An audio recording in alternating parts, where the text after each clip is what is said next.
Kunon Gurion lahir tanpa penglihatan akibat kutukan garis keturunan pahlawan. Berbeda dari leluhur lain yang kehilangan emosi atau anggota tubuh, Kunon kehilangan kedua matanya. Meski dianggap orang lain sebagai alat politik semata, Kunon menolak meratapi nasib dalam kegelapan selamanya. Kunon memilih belajar sihir sebagai pengganti cahaya yang tidak pernah Kunon lihat seumur hidup. Simbol elemen air muncul sebagai bukti bakat sihir Kunon, meski awalnya hal itu tidak membuat Kunon bangga. Bisikan negatif para pelayan tidak mematahkan semangat Kunon untuk terus maju. Sebuah momen mengubah segalanya saat Kunon menyadari bola air sihirnya seukuran bola mata manusia. Kunon bertanya-tanya mengenai kemungkinan menciptakan mata buatan menggunakan sihir air agar bisa melihat. Pemikiran liar ini mengejutkan guru privat Kunon dan menjadi awal harapan baru. Kunon bertekad menciptakan mata sihir dan mulai menghargai detail kecil di sekitarnya. Kunon mulai menikmati tekstur roti hingga rasa makanan sebagai pelajaran berharga untuk imajinasinya. Kehadiran Aiko yang mendeskripsikan dunia membuat hari-hari Kunon terasa lebih hidup. Pengetahuan tentang bentuk dan rasa menjadi fondasi bagi Kunon untuk memvisualisasikan sihirnya secara nyata. Dibantu Aiko dan Jinny, Kunon menjadikan setiap gigitan makanan sebagai data untuk melatih pikiran. Latihan keras di bawah matahari dilakukan Kunon demi kontrol sihir sempurna. Napas Kunon sering terengah-engah karena kelelahan, namun tekad Kunon tidak pernah goyah sedikit pun. Kunon terus meyakinkan diri sendiri bahwa kemampuan sihirnya masih bisa berkembang lebih jauh lagi. Aiko menatap bangga melihat kegigihan Kunon yang terus berusaha mendekati impiannya.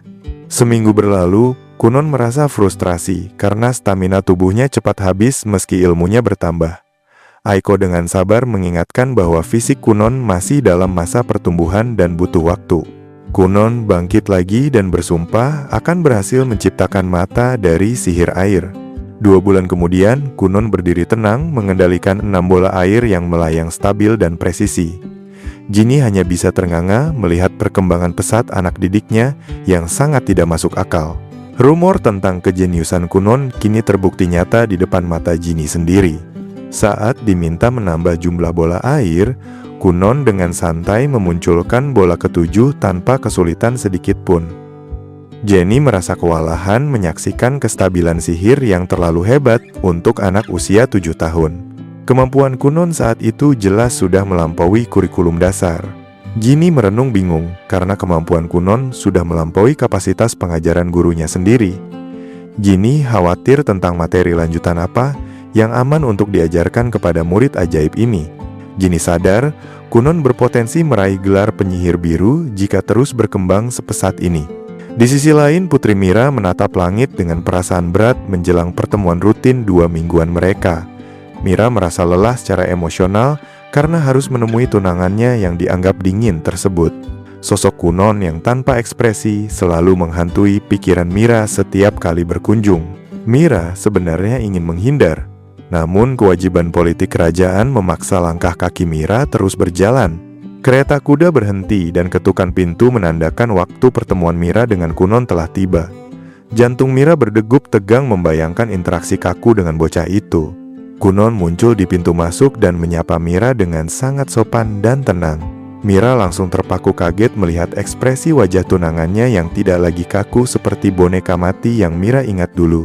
Suara Kunon terdengar tegas, namun anehnya terasa sangat ceria, membuat Mira kebingungan saat menjawab sapaan tersebut dengan ragu-ragu. Kunon tersenyum lebar sambil memuji penampilan Mira hari itu dengan rasa percaya diri yang tinggi. Humor dan sikap santai Kunon membuat Mira bertanya-tanya dalam hati, apakah sosok di depan Mira ini benar-benar Kunon? Ada sesuatu yang jelas telah bergeser dan berubah secara drastis dalam diri bocah laki-laki tersebut. Kunon mengangkat tangan dan menyatakan keseriusannya mendalami dunia sihir dengan nada bicara yang tulus. Mira mendengarkan pengakuan itu dengan hati yang mulai tergerak melihat perubahan sikap tunangannya. Sosok Kunon yang dulunya terasa jauh dan dingin, kini berdiri tegak dengan tujuan hidup yang jelas dan membanggakan. Mira memberanikan diri menggenggam tangan Kunon dan terkejut merasakan kehangatan dari kulit tunangannya itu. Saat duduk bersama, Mira memperhatikan dengan penasaran ketika Kunon mulai mendemonstrasikan sihir airnya. Apa yang Mira saksikan ternyata jauh dari kata sederhana dan justru membuat Mira kehilangan kata-kata saking kagumnya. Sang guru menjelaskan mantra tersebut, namun versi yang Kunon tampilkan memiliki perubahan halus yang unik. Guru privat mereka mengajak untuk mencoba hal baru karena rasa penasaran kini menggantikan rutinitas membosankan. Saat diminta mengklasifikasikan mantra, Kunon menjelaskan dengan pemahamannya sendiri yang membuat sang guru terkesan. Bagi Kunon, sihir bukan sekadar teknik hafalan, melainkan sesuatu yang hidup dan memiliki lapisan tak terbatas. Kunon perlahan paham bahwa sihir bisa dimanipulasi mulai dari suhu, bentuk, hingga aromanya. Kunon memanggil 2 bola air identik lalu menyentuhnya untuk membuktikan 1 bola panas dan satunya dingin di depan gurunya. Guru Kunon tersenyum mengakui bahwa sihir sejati memang lahir dari perubahan personal penggunanya. Wajah Kunon berseri-seri saat menceritakan eksperimen rasa dan bentuk air yang sedang Kunon jalani dengan antusias. Mira yang melihat semangat Kunon hanya bisa tersenyum diam-diam karena gairah Kunon terasa menular. Mira melihat senyuman Kunon seolah memancarkan pelangi cerah dan kehangatan baru di wajah bocah itu. 2 bulan usaha diam-diam ternyata telah mengubah Kunon lebih dari yang Mira bayangkan. Saat perjalanan pulang, Mira bergumam bahwa pertemuan tadi sangat menyenangkan, dan Mira mulai menantikan kunjungan berikutnya dengan tulus. Di tempat lain, Kunon terengah-engah kaget karena merasa dunia sempat berkedip terlihat dalam pandangannya sesaat. Kunon sempat berteriak kegirangan namun malah dimarahi oleh Sufi yang mengira majikannya bercanda keterlaluan. Namun di balik candaan itu, Kunon merasa ada kebenaran yang mulai terwujud dalam penglihatannya. Karena penasaran, Kunon mengambil sebuah apel dan bertanya ragu-ragu apakah buah itu berwarna merah. Kunon mulai membandingkan warna apel tersebut hingga sebuah pola warna mulai terbentuk nyata di pikiran Kunon. Ternyata, Kunon benar-benar bisa mengidentifikasi mana apel merah dan hijau dengan tepat tanpa salah sedikit pun. Sufi tampak takjub luar biasa karena tebakan Kunon kali ini bukan sekadar asal tebak, melainkan bukti visual nyata. Dunia yang tadinya gelap bagi Kunon kini mulai membuka warna-warninya secara perlahan. Kunon merenungkan kemajuan ini, meski baginya menangkap bayangan warna samar saja belum cukup memuaskan. Kabar kemajuan Kunon yang bisa merasakan warna dan membaca dengan bantuan sihir sampai ke telinga ayahnya, Arson Gurion. Arson merasa takjub namun tetap berhati-hati untuk tidak terlalu cepat percaya sepenuhnya pada keajaiban ini. Kunon sendiri terus belajar setiap hari demi mengejar penglihatan sempurna. Langkah demi langkah, 2 tahun berlalu dengan cepat hingga kini, Kunon berusia 9 tahun dan berdiri tegak di antara tumpukan buku studinya. Kunon tidak pernah memperlambat proses belajarnya karena sihir kini telah menjadi dunianya. Saat membaca, Kunon menemukan bacaan tentang ramalan berbasis air dan mendiskusikan ide melihat melalui air bersama Aiko. Aiko sempat menggoda tentang usianya sendiri, namun Kunon menanggapi candaan itu dengan tawa santai dan menganggap Aiko masih prima. Hubungan tuan dan pelayan ini sangat akrab. Saat mereka bercanda tentang pernikahan dan masa depan, tiba-tiba seorang wanita bangsawan masuk dan Kunon menyapanya dengan pesona alami yang sopan. Aiko tersenyum malu dan berpikir bahwa sifat Kunon saat ini mungkin terlalu bersinar bagi orang lain. Permintaan Kunon untuk belajar etika bangsawan disambut baik Aiko sebagai peluang membentuk Kunon menjadi pria sejati. Bahkan Fraa selaku pengasuh mengakui bahwa Kunon telah berubah drastis dan kini mudah tersenyum ramah. Hubungan yang tadinya kaku kini berubah menjadi kebaikan tulus saat Kunon dan Fraa menikmati teh bersama. Kunon bercanda santai mengenai kebanggaan nasional dan cita rasa lokal sambil menyeruput teh hangat tersebut. Fraa tersenyum menyadari perubahan hati Kunon yang kini jauh lebih lembut dan ceria dibandingkan sebelumnya. Suasana berubah sedikit tegang ketika ayah Kunon memanggil putranya untuk menghadap setelah makan malam usai. Kunon berjalan menembus dinginnya malam sambil bercanda, dengan Aiko memainkan bola air hangat untuk mengurangi rasa gugup. Kepala pelayan menyambut formal saat Kunon melangkah masuk ke ruang tamu ayah Kunon dengan hati mantap. Kunon terkejut mendapati ibu dan kakak laki-lakinya, Ixio, sudah menunggu di dalam ruangan dengan sambutan hangat. Momen itu terasa seperti pertemuan keluarga utuh yang sangat jarang Kunon rasakan selama ini. Iksio menjelaskan situasi sekolah Kunon yang rumit karena alasan politik, namun tetap menyerahkan pilihan sepenuhnya pada Kunon. Topik pembicaraan beralih ke masalah uang saku hingga membuat Kunon bingung dan meminta maaf atas kekacauan sihir masa lalu. Gelak tawa bercampur teguran mewarnai diskusi formal yang terasa sangat kekeluargaan bagi Kunon saat itu. Iksio mengingatkan status Kunon sebagai tunangan Putri Mira yang menuntut sikap penuh kehormatan sebagai bangsawan. Iksio mengusulkan agar Kunon mengambil ujian promosi khusus sebagai alternatif cerdas pengganti sekolah reguler. Jika lulus ujian tersebut, Kunon bisa melewati masa sekolah dan fokus melakukan penelitian sihir sambil menjalankan kewajiban bangsawan. Jalur percepatan ini memang sering diambil oleh para bangsawan berbakat untuk menghemat waktu. Mira langsung bersemangat dan bersikeras ingin membantu persiapan ujian saat mendengar rencana akademis Kunon tersebut. Mira bahkan bertekad melindungi Kunon dari saingan yang mungkin iri di lingkungan sekolah nanti. Gadis itu terus berbicara sendiri, saking antusiasnya membahas strategi belajar bersama tunangannya agar hasil ujian memuaskan. Kunon keluar mengenakan pakaian ala bangsawan yang membuat Aiko terdiam karena takjub melihat ketampanan majikannya. Kunon membungkuk jenaka sambil bercanda tentang identitas rahasia sebelum berangkat menuju sekolah barunya. Sebuah mantra air dirapal Kunon untuk mengamankan barang bawaan di kereta kuda sambil melambaikan tangan pada ibu Kunon. Di dalam kereta, Kunon berdiskusi dengan Iksio bahwa sihir bukan sekedar kekuatan, melainkan peluang kebebasan masa depan. Kunon mengakui kebutaannya memang berat, namun hal itu justru membuat mental Kunon tumbuh lebih kuat dari sebelumnya. Sihir telah membantu Kunon melihat dunia dengan cara berbeda dari dalam batin Kunon sendiri. Iksio merasa terharu menyadari adik laki-lakinya telah berubah menjadi sosok yang penuh keyakinan dan harapan hidup. Kunon tidak lagi merasa rusak, melainkan berdiri tegak menginspirasi keberanian bagi orang di sekitarnya hanya dengan kehadirannya. Kereta akhirnya tiba dan Mira langsung berlari menyambut Kunon serta Iksio dengan wajah berseri-seri. Mira memuji penampilan Kunon dan menggoda tunangannya itu akan menjadi sangat populer di kalangan siswa lain karena gayanya. Kunon hanya tersenyum tenang menanggapi candaan ringan Mira sambil mempersiapkan mental menghadapi lingkungan baru. Meski suasana gerbang sekolah sangat ramai dan bising, Kunon tetap melangkah maju tanpa rasa takut. Kunon mengulurkan tangan dan meminta bertukar peran dengan Mira agar terlihat saling mendukung sebagai pasangan serasi. Mira menerima tawaran itu dengan seringai lebar dan mereka melangkah masuk bersama ke area sekolah. Sementara itu, Profesor Cass sedang bersiap mental untuk membimbing murid barunya yang memiliki bekas luka pahlawan legendaris. Cass teringat instruksi untuk memperlakukan Kunon dengan lembut karena rumor kebutaan yang beredar luas. Namun, Cass bertekad memberikan kesempatan adil dan tidak ingin menghakimi kemampuan murid baru itu sebelum melihatnya sendiri. Kunon akhirnya muncul dengan mantel berkibar dan penutup mata yang memancarkan aura bangsawan sejati.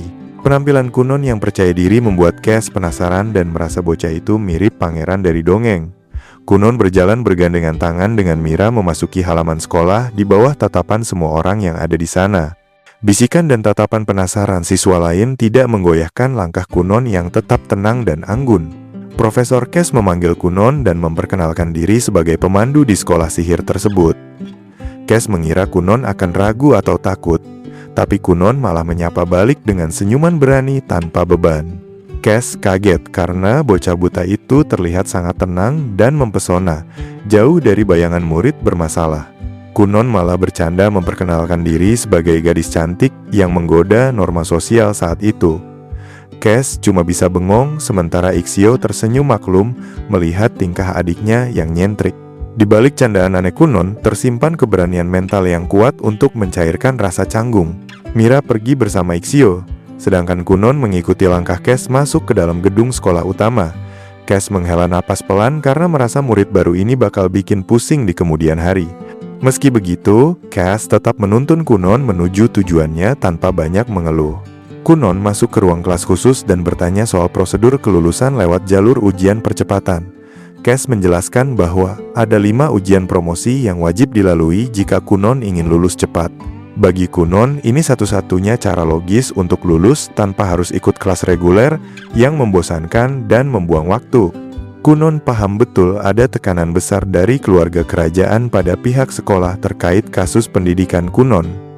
Dengan tenang, Kunon mengangguk tanda mengerti posisinya tanpa meminta perlakuan khusus. Kunon siap memikul tanggung jawab itu dengan cara Kunon sendiri yang penuh perhitungan. Sebelum ujian dimulai, Kunon sempat bercanda soal konspirasi raja dan ayah Kunon di balik ujian ini. Namun, tiba-tiba nada bicara Kunon berubah serius saat memperingatkan Cass agar tidak membahayakan posisi politik Cass sendiri. Setelah peringatan itu, Kunon dengan santai menyuruh Cass memulai ujiannya. Setelah tes selesai, Cass memeriksa lembar jawaban dan dibuat tercengang melihat hasilnya di atas kertas. Semua jawaban yang ditulis Kunon ternyata benar tanpa ada kesalahan sedikit pun. Padahal, Kunon terlihat santai dan banyak omong selama ujian berlangsung, tapi hasilnya sempurna secara akademis. Cass merasa ada sesuatu yang sangat tidak masuk akal dari kemampuan bocah buta di hadapan Cass ini. 3 hari bersekolah, Kunon menikmati suasana damai duduk di samping Mira tanpa gangguan. Namun ketenangan itu hancur saat suara tegas memanggil nama Mira dengan keras dan memecah keheningan. Bayangan kakak laki-laki Mira yang bernama Pangeran Lial muncul dan menatap dingin ke arah Kunon. Ketegangan langsung terasa naik drastis di antara mereka bertiga saat pangeran itu mendekat. Lial tanpa basa-basi mempertanyakan pertunangan adiknya dengan nada meremehkan yang sangat kasar. Kunon sadar ini bukan sekedar rasa ingin tahu, melainkan penghakiman sepihak dari sang pangeran terhadap Kunon. Lial menghina status Kunon dengan kata-kata tajam, tapi Kunon sama sekali tidak gentar sedikit pun. Bagi Kunon, pangkat sosial tidak berlaku saat harga diri akademi dan diri sendiri dipertaruhkan. Dengan tenang, Kunon menunjuk ke arah celana Pangeran Lial dan mengatakan pangeran itu baru saja mengompol. Semua orang di sekitar situ tersentak kaget. Sementara Lial panik dan membantah tuduhan memalukan itu. Namun bisikan orang-orang mulai terdengar seperti badai yang menyudutkan Lial. Lial yang merasa sangat malu akhirnya kabur meninggalkan tempat itu dengan wajah merah padam. Kunon hanya diam saja mengamati kepergian Lial, padahal Kunonlah yang diam-diam memakai sihir air untuk membasahi celana pangeran. Ancaman sudah hilang dan kedamaian kembali berpihak pada Kunon tanpa perlu suara keras. Ixio dan Mira langsung menginterogasi Kunon tentang kejadian aneh yang baru saja menimpa Lial. Kunon pura-pura polos sambil menjelaskan bahwa berdebat dengan orang bodoh itu percuma dan buang tenaga. Kunon hanya tersenyum tipis karena tahu persis kenapa taktik mengompol itu berhasil mengusir Lial. Saat makan siang, Kunon bertanya lebih jauh tentang sosok Lial yang baru saja pergi dengan memalukan. Mira menjelaskan bahwa Lial adalah pangeran ke-6 dan hubungan darah mereka sebenarnya cukup jauh. Meski Lial meremehkan Mira, gadis itu tetap tenang menghadapi situasi politik keluarga yang rumit. Kunon sadar bahwa tunangannya itu cerdas dan selalu berpikir 2 langkah ke depan dalam setiap tindakan. Mereka membahas suksesi dan politik keluarga di mana Mira memegang peran penting secara diam-diam. Di dunia kerajaan, Kunon paham bahwa perdamaian pun harus dibangun di atas strategi yang senyap. Kunon dengan santai bilang ingin meminta maaf kepada Lial atas kejadian celana basah tadi. Mira langsung panik dan melarang keras ide gila tersebut karena takut masalah makin panjang. Ixio setuju dengan Mira. Perdamaian hanya bisa terjadi kalau Kunon dan Lial tidak bertemu lagi untuk sementara waktu.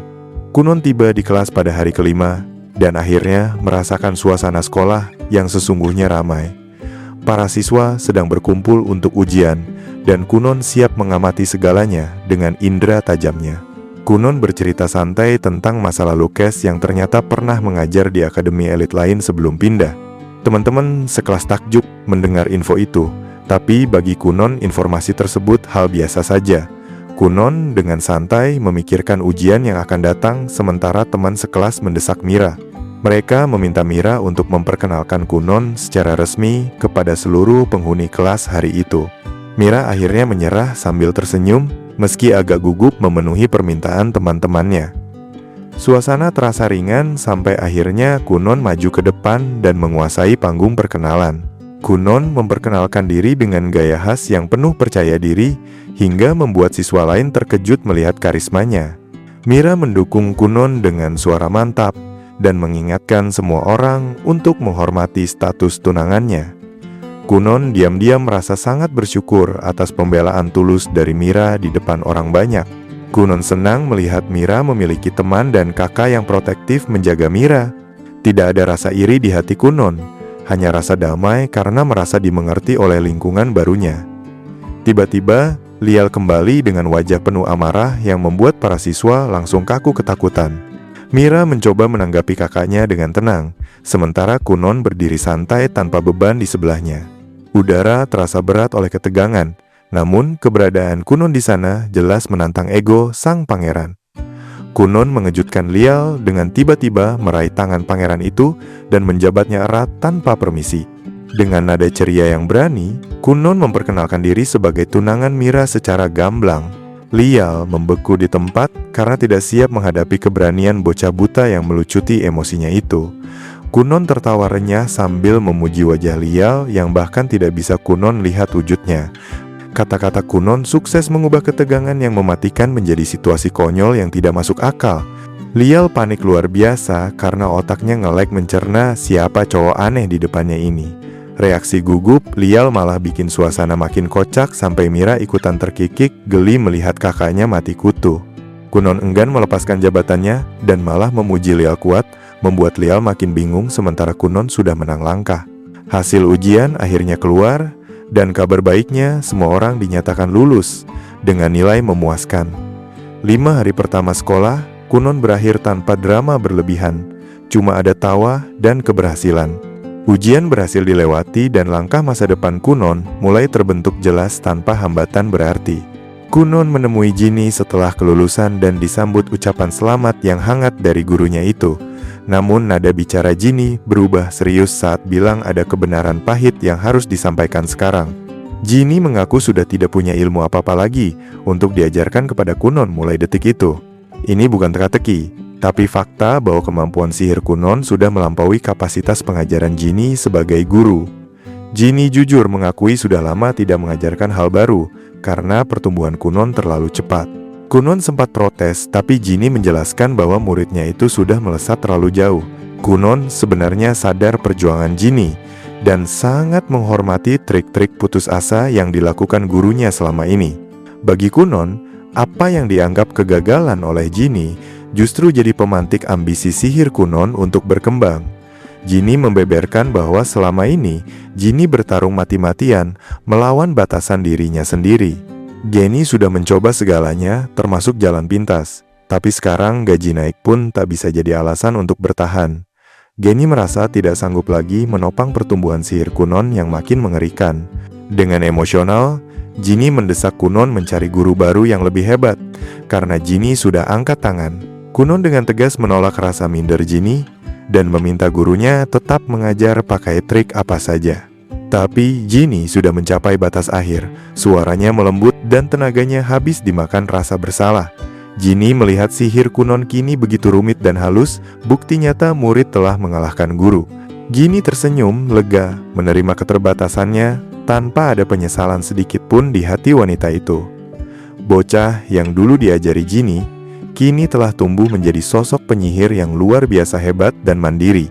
Saat pergi, Ginny merenungkan perjalanan Kunon yang terus maju menerjang rintangan tanpa henti. Terinspirasi oleh Kunon, Ginny bertekad tidak mau kalah dan bersumpah akan mengejar kedalaman ilmu sihir versinya sendiri. Keputusan itu menjadi awal dari legenda baru seorang Ginny di masa depan dunia sihir. Pelayan Kunon mengingat betapa uniknya cara mengajar Ginny yang mengandalkan insting tajam sejak awal. Kunon mengagumi gaya mengajar Ginny yang tidak lazim sebagai sebuah kekuatan unik, bukan kelemahan teknik. Fran baru sadar kalau Ginny sudah pergi diam-diam tanpa pamit pada siapapun di kediaman itu. Kunon pura-pura cuek, padahal dalam hati Kunon merasa kehilangan karena ikatan mereka sudah sangat dalam.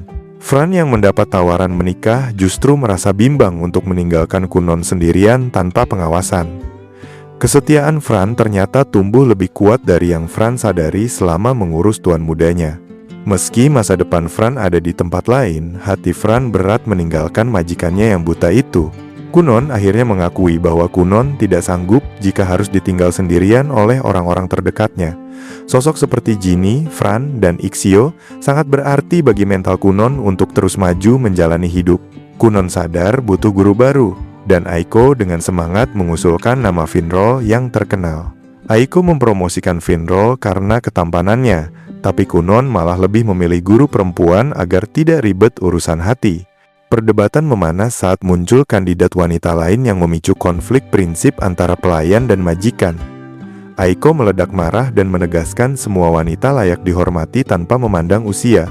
Kunon mengalah dan mengakui kesalahannya setelah melihat kemarahan Aiko yang meledak-ledak membela kaumnya. Mereka akhirnya sepakat berkonsultasi dengan ayah Kunon untuk memilih guru selanjutnya yang paling tepat. Kunon langsung menyebut nama Zonli Finrol saat diskusi dengan ayahnya dimulai di ruang kerja. Ayah Kunon memperingatkan agar tidak sembarangan, karena merekrut penyihir kerajaan itu urusan yang sangat rumit. Meski Kunon ngotot, ayahnya menjelaskan bahwa penyihir kerajaan melayani istana secara langsung dan eksklusif. Mereka terikat aturan ketat dan tidak bisa dipanggil seenaknya untuk mengajar privat di luar istana. Kunon mulai paham betapa kaku struktur yang mengikat para penyihir kerajaan hanya untuk melayani Baginda Raja. Mereka terisolasi di istana dan tidak punya kebebasan untuk mengajar orang luar sembarangan. Otak licik Kunon langsung menyusun rencana nekat untuk mengunjungi istana bersama ayahnya demi tujuan ini. Kunon mengusulkan ide gila untuk pura-pura tidak sengaja bertemu penyihir kerajaan saat kunjungan resmi nanti. Ibu Kunon langsung luluh karena pesona anaknya dan mendukung ide nekat itu dengan penuh sukacita. Ibu Kunon memang sangat memanjakan Kunon secara terang-terangan di depan keluarga. Ayah Kunon akhirnya pasrah dan setuju untuk mendiskusikan rencana tersebut meski awalnya ragu. Melihat wajah penuh harap sang istri, ayah Kunon tidak tega menolak. Di balik senyum lembut keluarga, semua orang sadar kalau Kunon selalu bisa mendapatkan keinginan Kunon berkat kepintaran dan sikap manisnya. Sementara itu, Mira membaca surat dari Kunon dengan perasaan campur aduk antara penasaran dan gugup. Teman-teman Mira menggoda Mira soal kunjungan Kunon ke istana yang mendadak itu. Mira sempat ragu, namun akhirnya mempertimbangkan untuk membalas surat itu berkat dorongan semangat para pelayan. Reaksi salah tingkah Mira menunjukkan perasaan Mira yang mulai tumbuh jelas meski Mira malu mengakuinya. Seorang pelayan mengingatkan bahwa ini bukan cuma soal asmara, tapi juga strategi politik kerajaan yang harus dijaga. Mira menyetujui pendapat pelayannya karena sadar posisi politik Mira di istana masih lemah sebagai putri. Mira paham bahwa informasi adalah kekuatan dan kunjungan Kunon bisa dimanfaatkan pihak lain jika bocor duluan. Mira segera menyiapkan pesan balasan untuk mengamankan posisi politik Mira sebelum terlambat. Saat kereta kuda berangkat, Kunon merenung tentang kejutan takdir yang tidak terduga dalam hidupnya. Dalam perjalanan ke ibu kota bersama ayahnya, Kunon berpikir betapa hidup terus berubah dengan cara yang unik. Arson menatap Kunon dengan takjub melihat seekor kucing hitam ciptaan sihir duduk tenang di pangkuan Kunon. Arson mengakui ada potensi besar yang layak dihormati dari kemampuan sihir anaknya itu meski bentuknya aneh. Kunon mengusulkan untuk memelihara kucing tersebut, namun Arson menolak sambil tertawa santai menanggapi ide itu. Arson dan Kunon bercanda tentang status hewan peliharaan dan hobi yang selama ini tidak pernah Kunon miliki. Kucing hitam itu menjadi simbol rutinitas masa lalu dan perubahan hidup yang halus bagi Kunon. Arson merenung, kira-kira apa pendapat Putri Mira tentang hal ini? Tanpa sadar sudah terpengaruh kata-kata bijak Kunon. Kehadiran Kunon yang tidak biasa mulai menyebarkan pengaruh tanpa terlihat ke orang-orang di sekitarnya. Saat tiba di istana kerajaan, sikap Kunon tanpa sadar telah mengubah pola pikir Ixio dan Mira sebelumnya. Arson bersiap turun dari kereta namun sempat ragu melepaskan kehangatan kucing sihir tadi dari pangkuannya. Arson merasa ikatan singkat dengan kucing itu meninggalkan jejak rasa nyaman yang asing di dada Arson. Arson menepis perasaan sentimental itu dan kembali fokus pada tugas negara yang menanti di depan mata. Leisa selaku putri kedua sekaligus penyihir kerajaan menyambut kedatangan rombongan dengan aura tenang namun berwibawa. Leisa menyadari keberadaan kucing hitam itu dan kaget mengetahui itu adalah sihir ciptaan Kunon. Leisa menyadari mantra Kunon sangat halus namun kuat, jauh melebihi rumor yang beredar di kalangan istana. Kunon memperkenalkan diri dengan percaya diri yang membuat Leisa terkesan pada ketenangan bocah itu. Leisa akhirnya menyambut Kunon secara resmi di bawah bimbingannya sebagai awal babak baru pembelajaran Kunon. Sambil berjalan, Leisa menceritakan tentang kepercayaan Mira dan kerusuhan politik suksesi kerajaan yang sedang terjadi. Leisa memperingatkan Kunon tentang bahaya yang mengintai di balik ambisi kerajaan yang penuh intrik. Tiba-tiba Kunon merasakan sinyal sihir aneh dan mulai berjalan menirukan gerakan bola airnya di koridor. Leisa protes karena khawatir soal citra mereka, tapi Kunon memohon agar Leisa mencontohkan perilaku elegan. Leisa dengan enggan menuruti permintaan aneh itu, hingga memicu tawa dan bisikan di seluruh istana. Kehebohan menyebar cepat hingga Kunon dan Leisa harus meminta maaf saat digiring keluar oleh penjaga. Mereka berkumpul kembali di dekat perpustakaan menara, dengan perasaan malu akibat insiden konyol tersebut. Para ksatria menghela napas lelah, namun Leisa bersikeras agar mereka tetap fokus pada tugas utama mereka. Di dalam perpustakaan agung, Kunon melangkah maju dengan tenang melupakan kekacauan sebelumnya. Kunon bertemu Ronidoni selaku komisaris penyihir kerajaan yang terkesan dengan reputasi dan minat belajar Kunon. Leisa dengan bangga memperkenalkan Kunon kepada Ronidoni seolah menjadi momen pengakuan resmi atas kehadiran Kunon. Ronidoni meminta maaf karena harus bertemu langsung, sebab menurut Ronidoni, kemampuan Kunon memang pantas mendapat perhatian khusus. Dengan percaya diri, Ronidoni menyatakan Kunon sudah mencapai level 2 bintang dari total 5 bintang. Pencapaian 2 bintang itu jelas sudah di atas standar normal untuk anak seusia Kunon. Ronidoni menjelaskan sistem peringkat penyihir di mana bintang 5 adalah kasta tertinggi yang bisa diraih. Kunon menyimak dengan serius setiap detail tentang makna lambang peringkat tersebut demi memahami posisinya di sana. Ronidoni menjelaskan bahwa mayoritas penyihir di sana rata-rata hanya berada di level 2 bintang. Posisi Kunon dan Leisa ternyata setara secara peringkat, namun bintang hanya mengukur kekuatan semata. Kunon menerima fakta itu dan sadar bahwa peringkat bukanlah batasan untuk terus berkembang menjadi lebih kuat.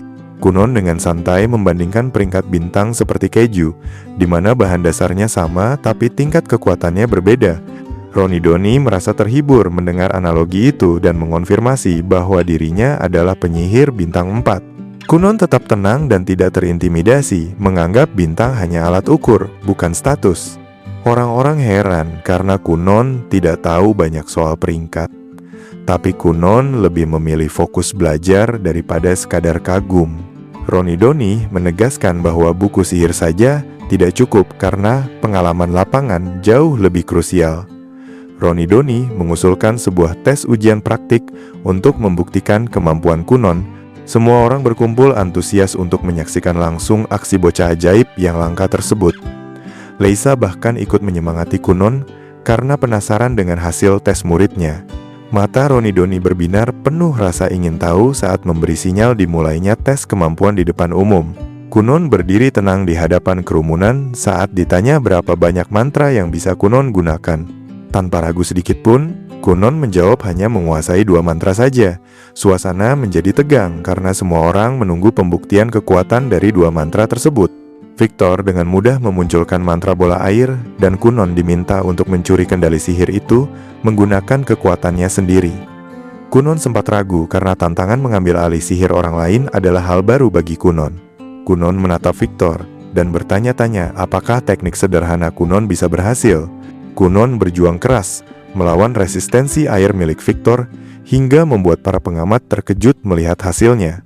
Salah satu penyihir mengakui kekuatan Kunon yang ternyata sudah melampaui kemampuan sihir Victor. Para penguji mulai berdiskusi sengit tentang siapa yang pantas melatih Kunon selanjutnya. Kunon merasa tidak yakin dengan hasil tesnya, namun semangat belajarnya justru makin membara. Komisaris memutuskan untuk melanjutkan tes ke tahap berikutnya di dalam ruangan karena makin penasaran.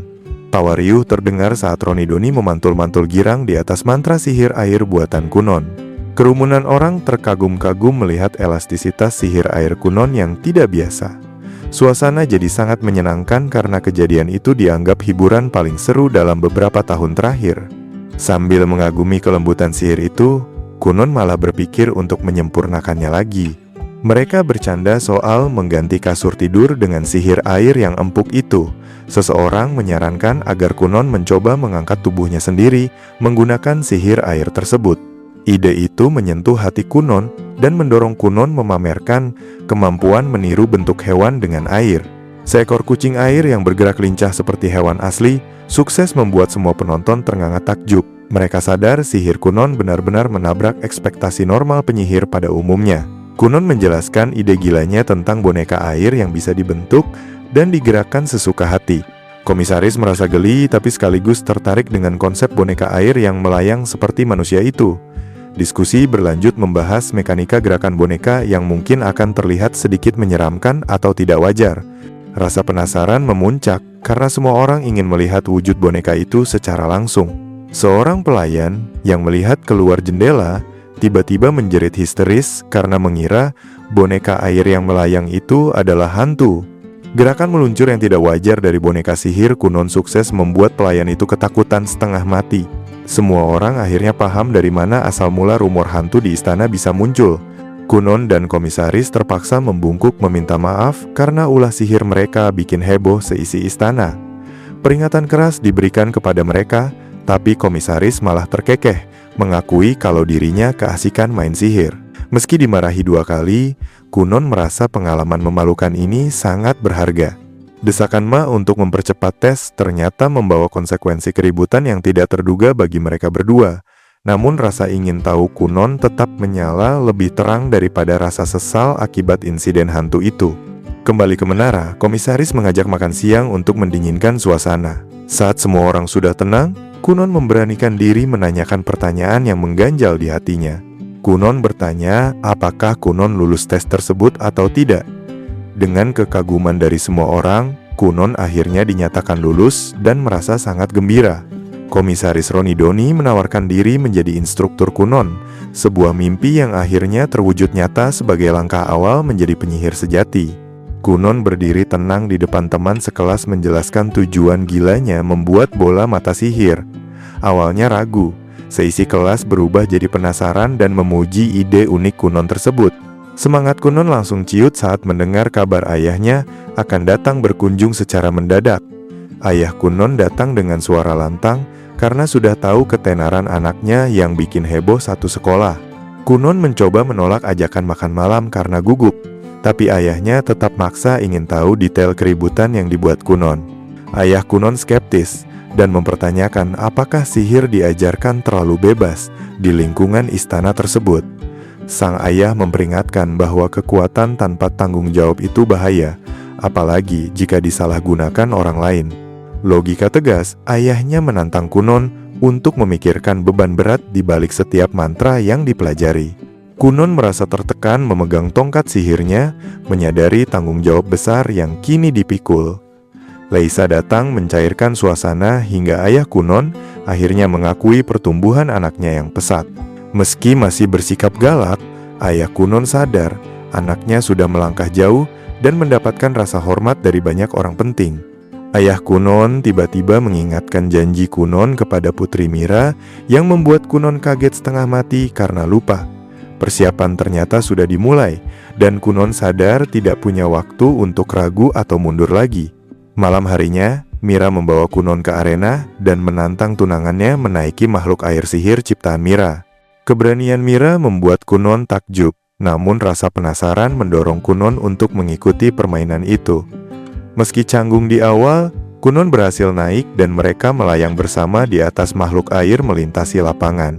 Kunon sempat bingung kenapa kedekatan fisik yang aneh ini dianggap sebagai kemenangan dalam pertandingan tersebut. Mira tertawa riang menggoda Kunon yang tampak kaku saat menaiki monster air melayang itu. Mira mengagumi otak magis Kunon dan mengajak bereksperimen lebih jauh soal sinergi sihir mereka berdua. Kunon yang salah tingkah tapi sangat tertarik akhirnya setuju untuk mencoba menerobos batasan sihir bersama Mira.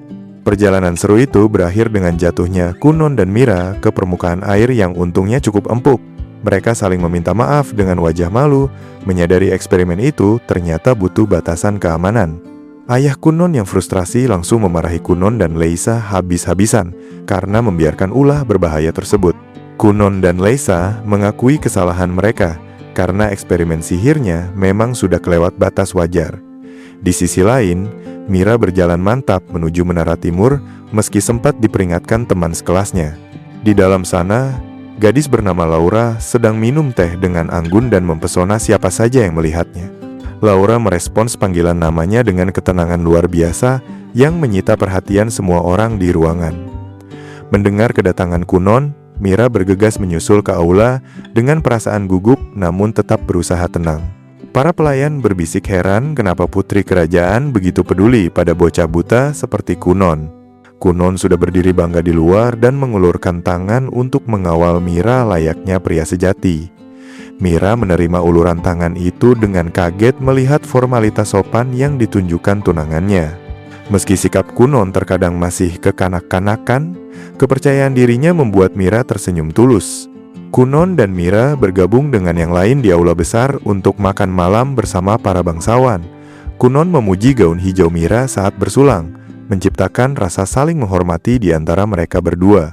Di bawah cahaya lampu gantung yang mewah, suasana terasa hangat dan penuh penghargaan satu sama lain. Kunon menjelaskan dengan percaya diri bagaimana cara Kunon menajamkan sihir demi bertahan hidup di masyarakat bangsawan. Kata-kata Kunon terdengar aneh, tapi menunjukkan ambisi kuat yang perlahan dipahami oleh Mira. Mira mendengarkan seksama, mencoba memahami pola pikir bocah yang selalu menabrak ekspektasi semua orang itu. Mira merenungkan pesona aneh Kunon seiring berjalannya acara makan malam formal tersebut. Kunon dengan tulus menyatakan akan menghargai Mira setiap hari jika takdir benar-benar menyatukan mereka nanti. Wajah Mira memerah menyadari Kunon perlahan berubah menjadi sosok pemuda yang tidak bisa Mira abaikan begitu saja. Kunon terbangun di kamarnya dan merenungkan kejadian seru hari sebelumnya dengan perasaan tenang. Saat Kunon bersiap meninjau catatan sihir untuk pelajaran selanjutnya, suara ceria Aiko memecah keheningan pagi. Aiko masuk dengan energi meluap-luap, siap membahas kebiasaan tidur dan kemajuan sihir majikannya yang unik. Aiko menggoda Kunon dengan nasihat bijak bahwa ukuran fisik tidak penting dibandingkan ketulusan hati seseorang. Kunon tersenyum mengakui dukungan Aiko sebelum bersiap menemui Mira lagi setelah sarapan usai. Kunon sudah siap menerapkan semua ilmu baru yang didapat dari para penyihir kerajaan hari itu juga. Kunon menunggu kedatangan guru barunya dengan antusias dan tidak sabar membuktikan seberapa jauh Kunon telah berkembang. Aiko mendengarkan dengan seksama saat Kunon membagikan kabar gembira tersebut di rumah. Namun, para pelayan justru merespons dengan kepanikan luar biasa karena ingin berdandan cantik sebelum bertemu instruktur baru Kunon. Kunon bengong ditinggal sendirian karena para pelayan sibuk mencari alasan untuk kabur demi mempercantik diri mereka. Besok paginya, Kunon merasa agak dicuekin oleh orang rumah yang sibuk sendiri. Saat kereta kuda tiba, Kunon berdiri menunggu sambil menebak apakah guru ini bakal sesuai ekspektasi atau malah mengubah jalan hidup Kunon selamanya. Tiba-tiba, Putri Mira muncul dengan senyuman cerah yang sama sekali tidak disangka-sangka oleh Kunon. Kunon sempat terpaku kaget merasakan pesona tunangannya yang luar biasa pagi itu. Kunon menenangkan diri lalu memuji kecantikan dan kehadiran Mira dengan tulus meski disampaikannya dengan agak canggung dan kaku. Mereka sempat bercanda santai soal penampilan sebelum akhirnya sosok guru yang ditunggu muncul di hadapan mereka. Zonli hadir dengan mata tajam dan aura misterius yang sesuai dengan reputasi besarnya selama ini. Zonli menatap Kunon langsung karena penasaran ingin melihat bocah ajaib yang jadi buah bibir semua orang itu. Zonli memperkenalkan diri dengan aura yang sangat mengintimidasi dan penuh wibawa. Zonli bergumam tidak percaya bahwa bocah kecil di depannya inilah yang ramai dibicarakan orang istana.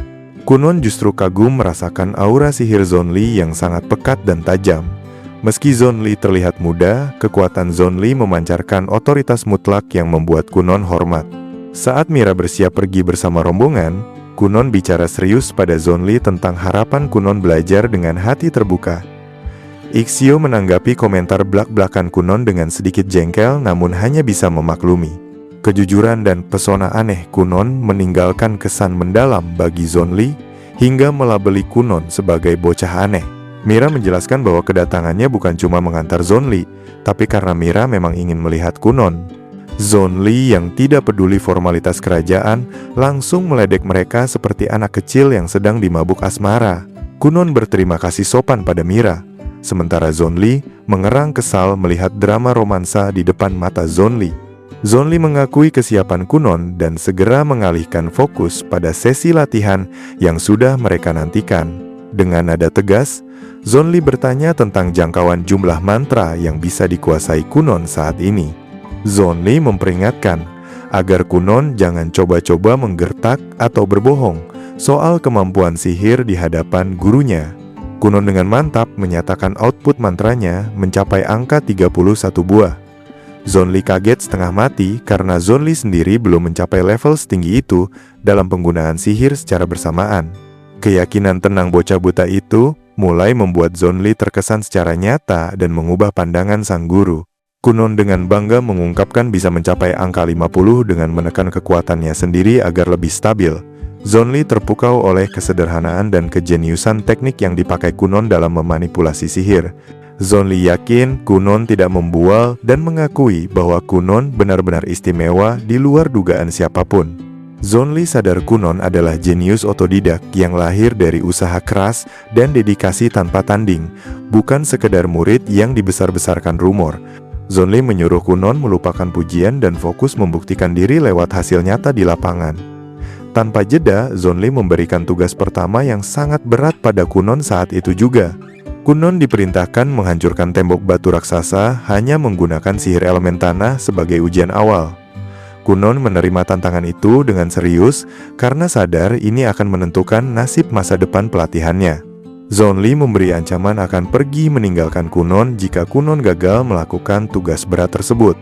Kunon berdiri teguh menghadapi tantangan besar itu dan tidak berencana gagal sekarang ataupun nanti. Zonli sempat menyentuh sihir air Kunon dan terkejut merasakan efek lembut, kering, dan hangat yang sulit ditiru. Zonli bahkan mengakui dalam hati bahwa tekstur sihir Kunon adalah sesuatu yang tidak bisa Zonli replikasi sendiri. Kunon berdiri di depan tembok sambil menganalisis struktur batu yang sangat keras itu dengan teliti. Kunon sadar kekuatan kasar tidak akan berhasil meruntuhkan tembok tersebut begitu saja. Kunon berencana mendekati masalah ini lewat kontrol komposisi dan durasi sihir yang mendalam, berdasarkan pemahaman teorinya sendiri. Teori sihir tentang lambang dan orisinalitas berputar di kepala Kunon untuk mencari celah pada tembok itu.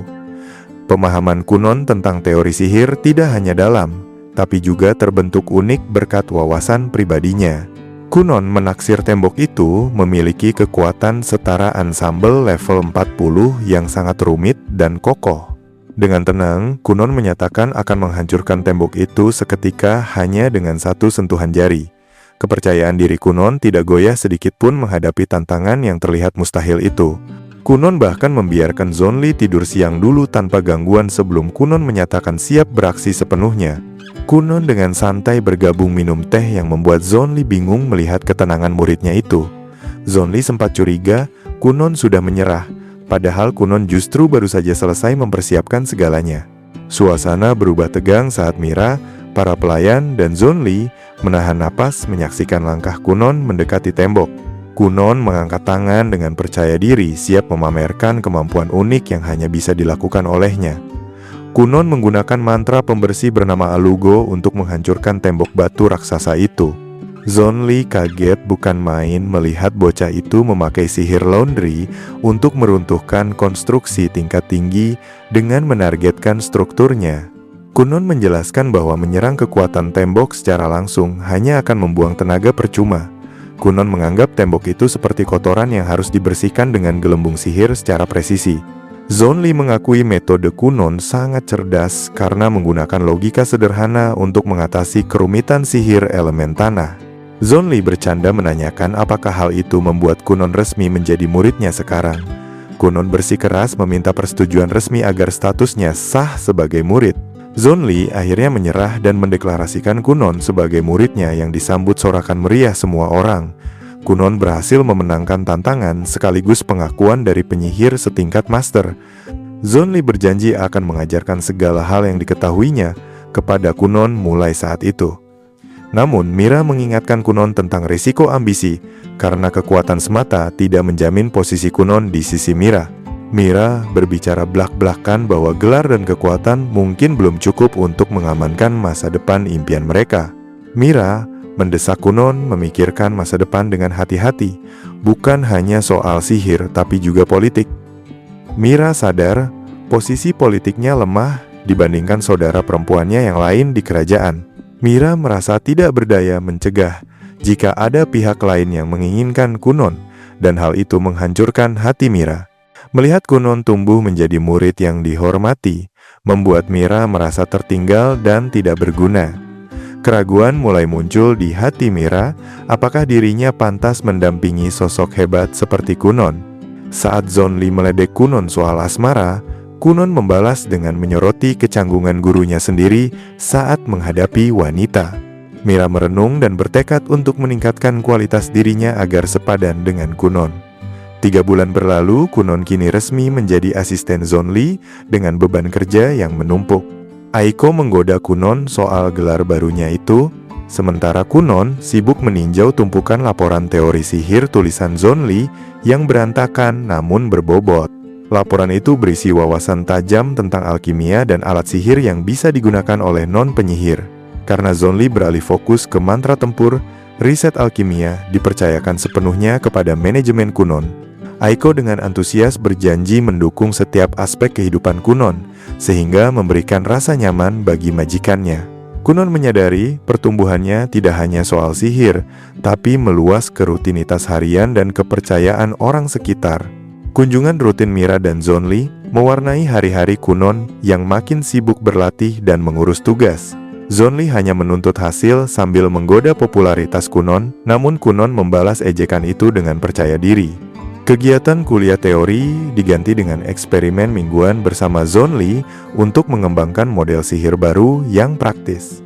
Terinspirasi oleh tekad Kunon, Mira memutuskan untuk menjadi lulusan terbaik divisi Ksatria demi melindungi Kunon dengan kekuatannya sendiri.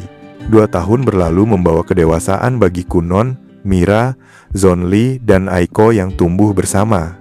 Saat salju turun perlahan, Zhonli memberitahu Kunon bahwa sudah waktunya bersiap masuk ke Akademi Penyihir. Kunon sempat menolak karena merasa masih banyak proyek penelitian yang belum selesai di lab mereka. Zhonli tersenyum mendesak Kunon mengambil langkah selanjutnya karena Kunon butuh pengalaman yang lebih luas. Kunon mengakui enggan pergi karena sudah merasa cukup puas dan nyaman dengan kondisi sekarang. Namun Zhonli mengingatkan bahwa ilmunya sudah mencapai batas ajar dan Kunon harus berkembang di dunia luar. Zhonli menegaskan Kunon perlu belajar sihir air spesifik yang hanya ada di akademi yang letaknya jauh dari sana. Jika Kunon pergi, Kunon tidak akan bisa kembali pulang sampai lulus dari akademi tersebut. Mira menyemangati Kunon meski hatinya sedih harus berpisah jarak sementara waktu.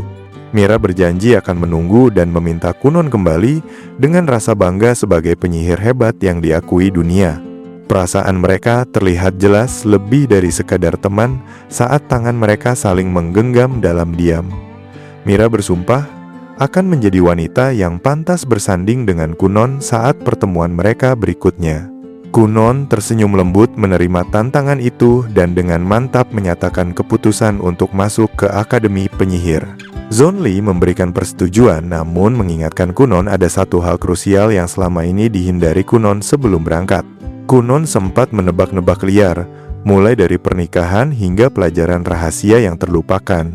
Nada serius Zhonli menyadarkan Kunon bahwa teguran gurunya itu sama sekali bukan candaan.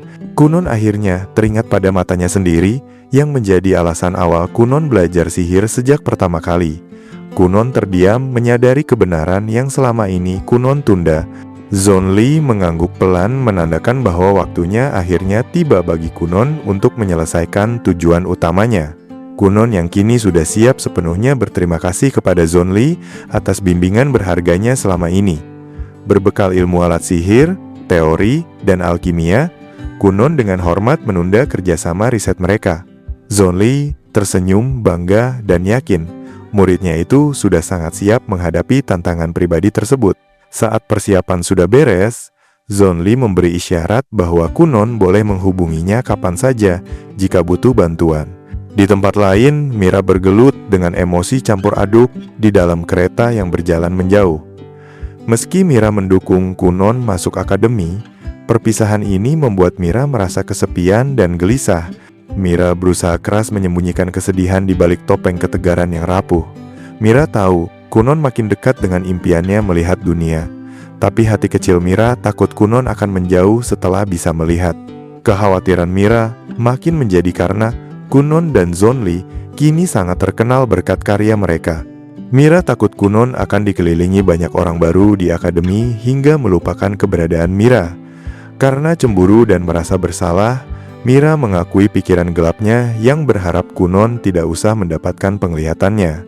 Mira merasa malu dan tidak pantas menjadi tunangan seseorang yang punya ambisi setinggi langit.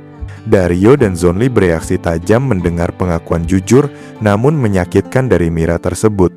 Meski Zonli memarahi Mira, Dario justru menenangkan Mira bahwa perasaan bimbang itu manusiawi.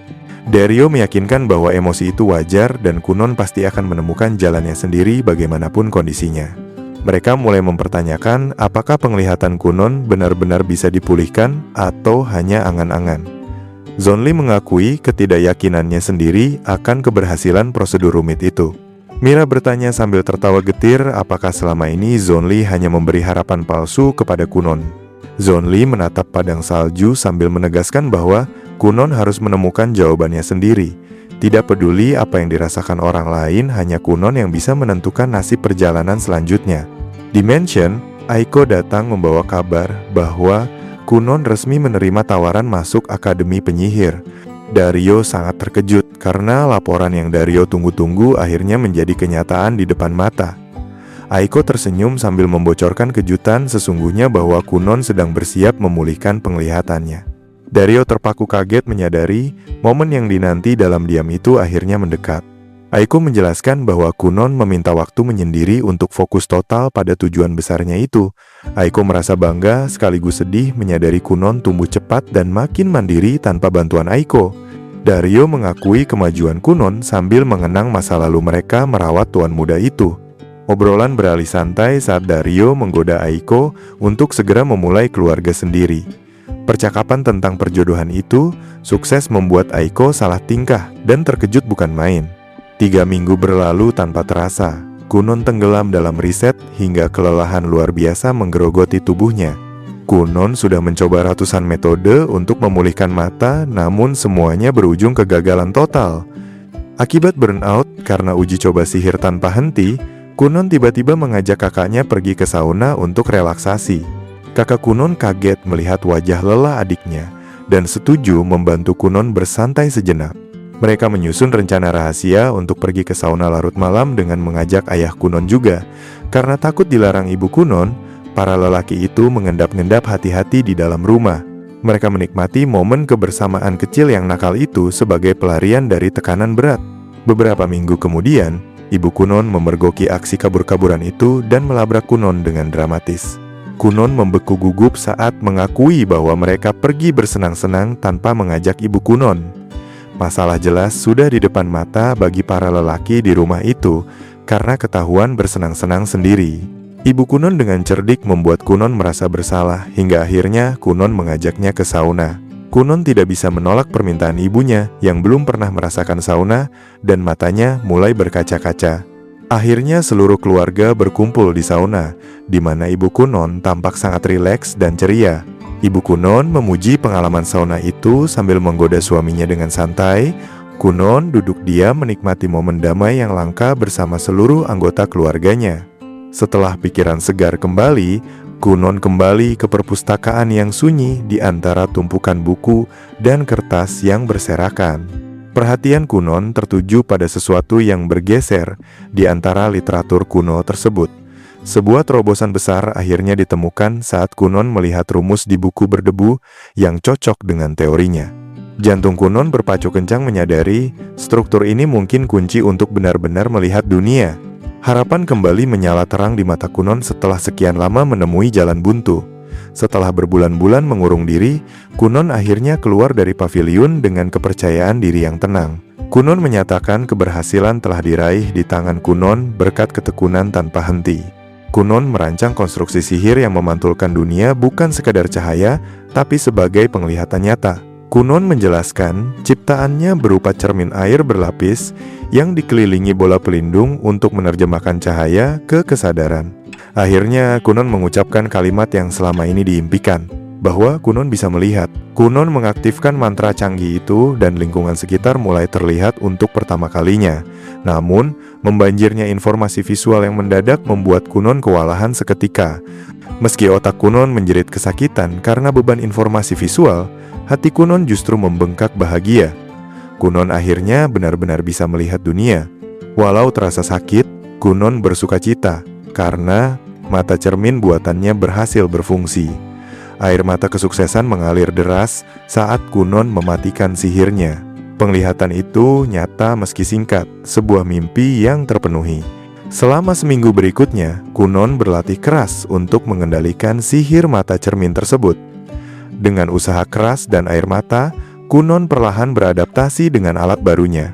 Kini Kunon bisa mempertahankan penglihatan dalam jarak dekat untuk waktu yang singkat. Perjalanan Kunon untuk melihat dunia dengan normal masih terus berlanjut. Kunon merasa ragu namun bertekad menggunakan cermin untuk melihat rupa dirinya sendiri untuk pertama kalinya. Kenangan rasa tidak berdaya dan keraguan diri sempat muncul. Namun Kunon ingin tahu wajah yang selalu ditakutinya itu. Saat menatap cermin, Kunon melihat fiturnya dengan jelas. Wajahnya tidak elegan atau mencolok, tapi itu nyata adanya. Kunon mengamati wajahnya dengan rasa ingin tahu, bukan dengan penghakiman buruk. Penampilan fisik ternyata tidak menentukan harga diri Kunon, hanya persepsinya saja yang berubah. Dengan nada lembut dan sedikit rapuh, Kunon bertanya pada sihir pendamping yang melayang apakah Kunon bisa mencintai wajahnya sendiri. Ada harapan sunyi di balik pertanyaan itu. Tepat setelah momen refleksi diri, Kunon berbalik dan langsung membeku kaget. Di depan Kunon berdiri makhluk besar menyerupai kepiting yang tampak aneh. Saking kagetnya, Kunon bertanya siapa sosok tersebut. Momen surrealis yang membingungkan itu seketika menghancurkan rasa kemenangan kecil Kunon menjadi kebingungan total. Kunon melangkah keluar dan matanya terbuka melihat dunia luar untuk pertama kalinya. Langit terlihat ungu, matahari hitam pekat, dan angin menggerakkan pepohonan biru yang asing. Meski takjub, Kunon merasa ada yang salah. Warna-warna itu tidak sesuai dengan deskripsi buku. Kunon bertanya-tanya apakah ini cacat pada sihirnya atau memang begitulah dunia nyata. Masih tenggelam dalam kebingungan, Kunon mendengar langkah kaki dan sapaan ceria Aiko yang memecah ketidakpastian. Kunon menoleh ke arah pelayan itu, masih ragu apakah dunia yang aneh atau pemahamannya yang salah. Aiko menatap bola mata buatan yang melayang itu. Kunon mengonfirmasi harapan Aiko bahwa Kunon kini benar-benar bisa melihat sosok pelayannya. Air mata membanjiri mata Aiko saat gadis itu berlari memeluk Kunon karena saking bahagianya. Kunon berterima kasih pada Aiko karena selalu percaya padanya selama ini. Kegembiraan Aiko sangat tulus. Namun Aiko teringat pesan penting dari istana. Aiko sempat ragu sejenak sebelum meminta izin untuk berbicara bebas kepada tuannya. Kunon bertanya soal tanduk aneh yang terlihat di kepala Aiko. Aiko menjelaskan bahwa tanduk itu muncul kalau Aiko sedang marah. Kunon tersenyum lega karena ternyata tidak menyinggung perasaan Aiko. Mereka tertawa santai hingga ketegangan memudar. Aiko sempat menggoda Kunon untuk bilang cinta, tapi Kunon hanya tertawa sambil merenungkan cara matanya bekerja. Saat Kunon kembali ke dalam rumah, ibu Kunon berlari memeluk sambil menangis bahagia. Sang ibu meminta maaf atas perjuangan berat Kunon dan memeluk erat anaknya. Kunon berdiri diam bingung harus bereaksi apa. Melihat ibunya, Kunon merasa ibunya terlihat lebih keren dari dugaan. Kunon sadar matanya melihat melampaui kesan palsu, dan tanduk Aiko tadi ternyata tidak nyata. Kunon berbicara dengan kakaknya dan merasa geli melihat sayap hitam di punggung sang kakak. Aiko menjelaskan bahwa semua orang lahir dengan sayap simbol kebebasan, tapi banyak yang kehilangan pandangan akan hal itu. Tiba-tiba, ayah Kunon muncul memuji dengan hangat. Namun Kunon melihat sosok ayahnya, anehnya buram dan sulit ditangkap mata. Sebuah masalah baru muncul. Kunon berniat mencari bantuan gurunya lagi untuk mengatasi penglihatan aneh itu. Tepat saat Kunon merenung, sebuah kereta kuda mendekat. Putri Mira turun dan memanggil nama Kunon. Waktu kedatangan Mira sangat pas, namun Kunon merasa masalah mungkin akan mengikuti pertemuan ini. Mira bergegas menghampiri Kunon dengan penuh sukacita. Sayap di punggung Mira kini terlihat jelas oleh mata Kunon yang menyambutnya dengan hangat.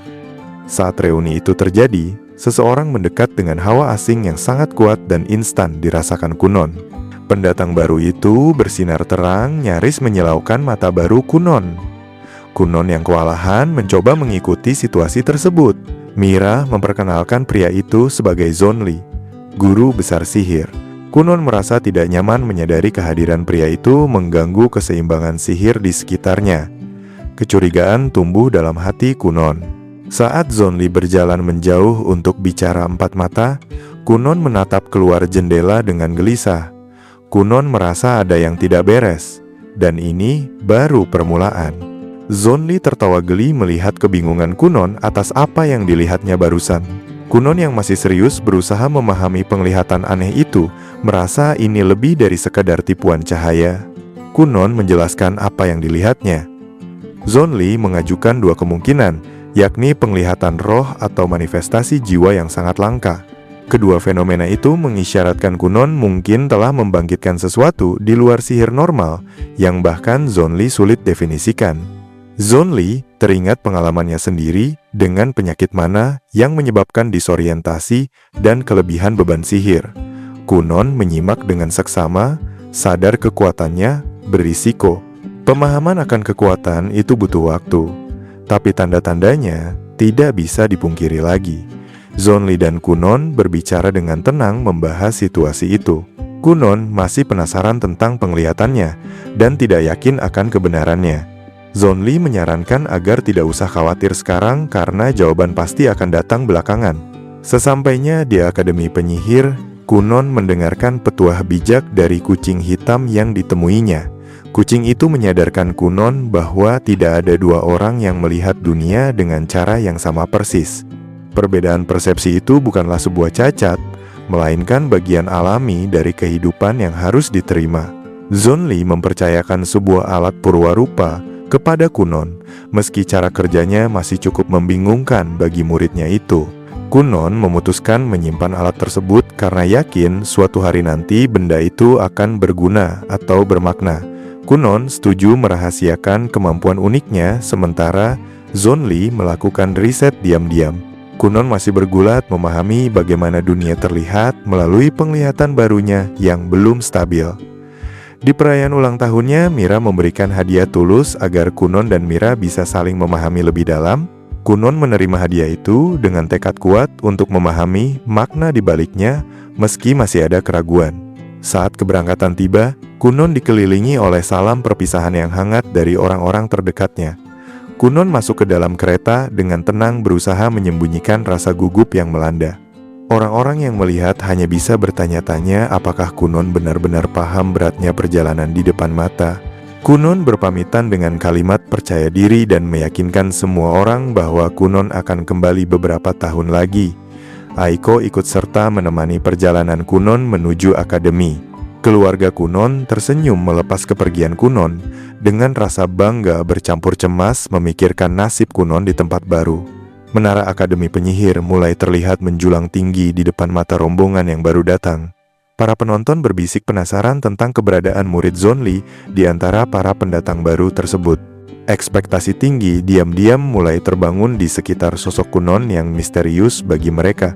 Di dalam kastil, rasa antisipasi mulai terasa saat sosok asing yang misterius juga baru saja tiba.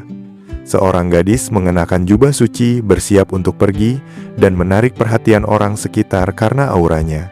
Kedatangan Kunon bersinggungan dengan gadis itu hingga memunculkan pertanyaan tentang siapa sosok tersebut sebenarnya. Kunon mendekati Dasik, sebuah kota sihir yang diperintah oleh penyihir abadi bernama Grey Louisa. Kunon membaca panduan wisata dan kagum pada kemandirian serta pesona kota yang penuh sihir itu. Buku panduan menyebutkan kisah mengerikan tentang kekuatan Louisa yang mampu mengontrol iblis hingga malaikat kuno.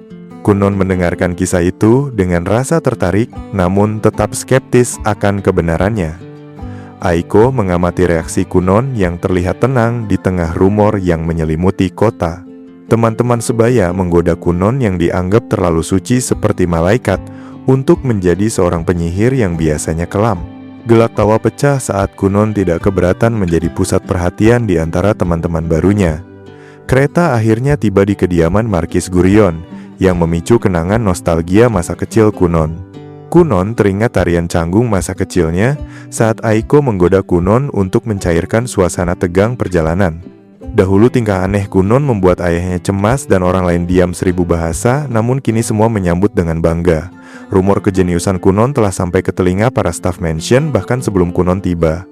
Kepala pelayan Markis bergegas memeluk Kunon dengan hangat karena terharu dengan reuni tersebut. Senyum lebar mengembang di wajah Kunon karena masa lalu dan masa kini akhirnya selaras di hati Kunon. Seorang pelayan menyerahkan surat mendesak kepada Markis agar membatasi pengeluaran Kunon demi menghindari pemborosan. Markis hanya terkekeh geli membaca permintaan yang sangat protektif terhadap keuangan itu. Kunon dengan tenang meminta pelayan baru untuk menggantikan posisi Aiko karena alasan praktis. Aiko tiba-tiba menyela dengan pengakuan mengejutkan bahwa Aiko tidak bisa mengikuti Kunon lebih jauh lagi. Aiko menyatakan keinginan untuk menikah yang membuat seisi ruangan terdiam karena syok berat. Kunon salah mengartikan ucapan Aiko dan menolak lamaran pernikahan tersebut dengan sangat tegas karena salah paham. Pelayan lain memperingatkan Kunon untuk memilih pasangan dengan bijak jika memang berniat menikah. Kunon mengklarifikasi bahwa Kunon tidak punya rencana menikah bahkan di kehidupan lain sekalipun. Muncul kandidat pelayan baru bernama Rinko Rao berusia 18 tahun yang memperkenalkan diri dengan tegas. Rinko menjelaskan motivasi utamanya bekerja adalah demi mendapatkan gaji yang stabil.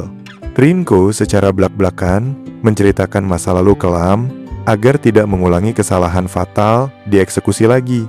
Rinko berjanji akan menghargai perannya dan menjaga reputasi Kunon sebaik mungkin di hadapan publik.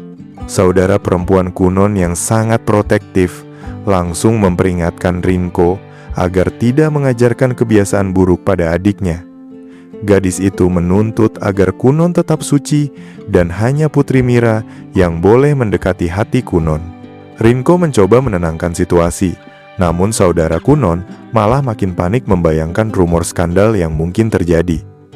Emosi saudara Kunon memuncak saat menyatakan hanya Mira yang berhak atas hati Kunon selamanya. Rinko merenungkan sikap tenang Kunon yang tetap sopan meski dikelilingi banyak wanita. Pujian polos Rinko tentang sikap gentleman, Kunon malah disalahartikan sebagai sindiran tajam oleh saudara Kunon. Rinko yang masih emosional akhirnya membela Kunon dengan gigih. Rinko menegaskan kepada semua orang bahwa Kunon bukanlah penjahat wanita seperti yang ditakutkan oleh saudaranya. Ledakan emosi Aiko membuat Aiko malu sendiri. Namun pelayan itu bertekad memperbaiki citra Kunon di mata orang lain. Aiko sadar orang-orang sebenarnya sangat menghormati Kunon lebih dalam dari yang terlihat. Ruangan menjadi senyap saat Aiko mendekati Kunon dan memanggil nama tuannya dengan suara stabil. Kunon berbalik dan berterima kasih dengan tulus atas semua jasa Aiko selama mereka tinggal bersama. Aiko tersenyum hangat mengingatkan Kunon hanya perlu menunggu sebentar lagi untuk sukses. Mereka berpelukan dalam diam sebagai tanda perpisahan bisu, karena waktu keberangkatan makin dekat dan babak kehidupan mereka bersama harus berakhir. Dengan pelukan terakhir, Kunon mengucapkan selamat tinggal pada pelayan setianya itu. Kereta kuda sudah menunggu saat Lord Gurion menawarkan kebaikan, tapi Kunon menolak sopan karena ingin fokus maju. Mata Kunon tertuju pada tujuan utamanya tanpa ragu sedikit pun. Aiko memberi semangat dengan ceria dan berjanji akan bekerja keras. Kunon sangat menghargai ketulusan hati Aiko saat itu meski jalan mereka kini harus berpisah. Rinko kemudian bergabung untuk persiapan perjalanan panjang di depan mata. Mereka membahas mimpi tentang pernikahan, toko impian, dan kemandirian finansial di masa depan. Tawa renyah memecah ketegangan di antara Kunon dan Rinko. Meski masih muda, tekad Rinko terlihat sangat serius dan matang untuk mendukung Kunon. Kunon mengagumi keteguhan Rinko dan siap menghadapi apapun yang ada di akademi nanti. Kunon tiba di Lamira, ibu kota negara suci yang ramai dan penuh semangat. Seorang gadis menyambut Kunon dengan antusias membahas perhiasan sihir. Jalanan yang padat mengisyaratkan babak baru pembelajaran bagi Kunon di kota tersebut. Mereka menyusuri kota sambil mendengar penjelasan gadis itu tentang perkembangan sihir terkini. Kunon menyimak diam-diam dan menyerap setiap detail informasi yang didengar. Meski diajak eksperimen, Kunon menolak karena lebih suka belajar lewat pengamatan. Mereka mampir ke toko buku dan alat sihir yang lengkap di pusat kota. Kunon berhemat uang dan memprioritaskan barang penting saja untuk dibeli. Rinko menikmati pemandangan kota namun tetap fokus pada tujuan awal menemani Kunon. Besoknya, kereta mereka akan berangkat ke akademi untuk memulai pendidikan resmi. Kunon dan Rinko masuk ke toko dan menyentuh barang untuk mereplikasinya secara langsung. Pedagang mulai gelisah dan bingung, apakah harus menegur anak-anak yang memindai barang dagangan itu? Staf toko terkejut melihat tingkah mereka yang tanpa ragu sedikit pun. Rinko sibuk menghafal pola produk dengan teliti agar tidak lupa. Seorang penonton penasaran bertanya tentang perilaku aneh Kunon dan Rinko di toko itu. Kunon menjelaskan metode replikasi menggunakan sihirnya yang unik. Kunon mendemonstrasikan kemampuan itu pada boneka hewan yang membuat pedagang dan penonton takjub. Pedagang yang skeptis malah bertanya konyol, apakah Kunon bisa mereplikasi wanita juga? Sebelum Kunon menjawab, Rinko memotong dengan marah karena malu mendengar pertanyaan tidak sopan itu. Rinko menegaskan bahwa mereka bukan anak-anak biasa yang sedang buang waktu di sana. Rinko memarahi pria itu karena menghina Kunon di depan umum. Kata-kata Rinko sangat tajam hingga membuat pria itu mundur karena merasa terhina. Kunon diam mengamati saat Rinko melindunginya lagi dengan kesetiaan tanpa goyah. Seorang wanita berjubah datang mencari syal sihir langka dengan gaya yang sangat anggun. Kehadiran wanita itu mengejutkan pelayan toko karena auranya yang halus namun berwibawa. Kunon curiga wanita itu berasal dari ordo religius tingkat tinggi. Sebuah syal rubah putih misterius disodorkan ke hadapan wanita itu, namun wanita itu meragukan asal-usulnya. Tiba-tiba, air menyembur dari syal dan membasahi pelayan toko hingga kuyup karena pesona elemen air di dalamnya. Wanita misterius itu mengonfirmasi adanya sihir air pada benda tersebut setelah melihat kejadian itu. Orang lain ikut memeriksa dan menyadari penggunaan sihir pada syal itu sangat minimal namun efektif. Pemilik toko yang basah kuyup menyangkal minatnya pada syal itu, meski diam-diam terguncang karena insiden nyaris celaka tadi. Kunon akhirnya tiba di Akademi Penyihir, namun mendapat kabar buruk bahwa asrama ternyata sudah penuh. Staf akademi menolak negosiasi Kunon yang mencoba mencari celah untuk masuk asrama. Dengan pilihan terbatas, Kunon mempertimbangkan mencari penginapan di tempat lain untuk sementara waktu. Saat berjalan keluar, Kunon menimbang pilihan yang ada dengan matang. Menyewa rumah terasa lebih praktis untuk studi jangka panjang Kunon. Rinko menawarkan dukungan dan bertekad membantu membangun kehidupan sehari-hari yang stabil bagi Kunon. Rinko memamerkan kemampuan memasak dan bersih-bersih dengan bangga demi masa depan mereka. Kunon menghargai bantuan Rinko karena kemitraan mereka terasa solid berdasarkan kepercayaan dan tujuan bersama, bukan romansa. Kunon mendapat peta dan panduan dari akademi untuk mencari rumah alternatif di sekitar kampus. Daftar mitra real estate terpercaya menjadi solusi bagi siswa baru seperti Kunon yang kehabisan asrama. Rinko meninjau situasi perumahan dan mendengarkan penjelasan dengan seksama. Kunon baru tahu persaingan asrama sangat ketat dan penuh suap. Tawaran sewa sederhana mereka ternyata dianggap murah hati dibanding standar umum yang berlaku. Mereka tiba di pondok kuno dekat kampus yang aslinya diperuntukkan bagi pasangan suami istri. Kunon dan Rinko sepakat tempat itu sempurna dan bersiap memulai hidup baru di sana dengan lega dan penuh semangat. Sebulan berlalu saat Kunon mulai nyaman dengan kehidupan barunya di pondok itu. Dikelilingi dukungan Rinko, Kunon berlatih dan belajar dengan rajin setiap hari. Hari ujian masuk akhirnya tiba. sebagai awal tantangan Kunon yang sebenarnya di akademi. Di gerbang akademi, Kunon bertekad masuk sendirian tanpa ditemani Rinko. Rinko merasa khawatir melepaskan tuannya, namun kepercayaan diri Kunon tetap teguh tak tergoyahkan. Di dalam, bisikan tentang kehadiran Kunon yang misterius mulai memicu rasa penasaran siswa lain. Kunon bertemu gadis bernama Lubela yang tertarik pada latar belakang Kunon. Nama Lubela yang bermakna keindahan dan harmoni membuat Kunon terkesan. Kunon dan Lubela berjalan bersama menuju lokasi ujian masuk akademi yang sudah dinanti. Kunon melangkah masuk ke halaman sekolah sambil terkagum-kagum merasakan energi sihir yang begitu kuat di sana. Arsitektur bangunan yang megah membuat Kunon takjub melihat sekelilingnya. Dengan ketenangan penuh percaya diri, Kunon mempersiapkan mental menghadapi ujian menantang itu. Lubela menjelaskan komponen ujian yang terdiri dari teori tertulis dan wawancara pribadi secara mendetail. Kunon menyimak dengan seksama dan mencatat bahwa akademi lebih menilai sifat personal ketimbang kekuatan sihir mentah semata. Kunon sadar sekolah itu menghargai rasa tanggung jawab setara dengan kekuatan. Meski Lubela memperingatkan soal kedewasaan, Kunon tetap tenang. Kunon sadar akademi ini menguji jati diri yang sebenarnya, bukan sekadar pengetahuan akademis.